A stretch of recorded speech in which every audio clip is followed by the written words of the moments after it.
You know how sometimes big changes just seem to happen all at once?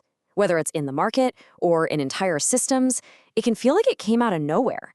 Well, today we're going to look at the hidden structure behind all that and explore why what looks sudden is often anything but. Right, so think about it for a second. A financial market might crash. A government that seemed totally stable suddenly falls. It always feels like it happens overnight, completely out of the blue. One minute everything's fine, and the next, it's just chaos. But what if that suddenness we feel? What if it's just an illusion? So the whole idea here is to just shift our focus. We're all wired to notice the event, that big dramatic moment when things break. But the real story, that's probably happening way below the surface, in the slow, quiet buildup of pressure. These are the forces that are accumulating that we just don't see until it's way too late. See, this framework suggests that collapse isn't some random event. It's actually the very last stage of a process we're just not watching. It all starts with pressure, right? Little signals that build up. This then creates a gradient, a kind of invisible tension.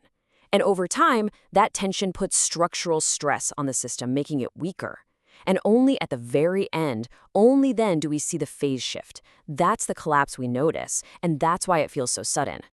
Okay, so why is this whole process so hard to spot? It really boils down to this disconnect between what's really happening and what we think is happening.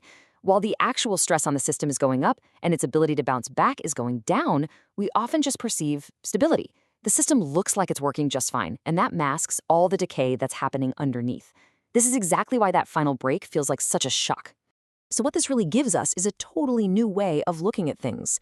What if collapse isn't really that unpredictable, but we're just looking in the wrong place?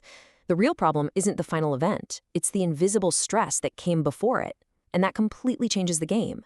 The goal isn't to predict the exact moment of failure anymore. It's to figure out which stage of this invisible process a system is in right now.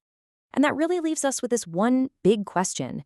If all this change is driven by these slow building pressures, these invisible gradients, then why is our attention almost always glued to the final dramatic event? What might change if we could learn to see the process instead of just reacting to the outcome?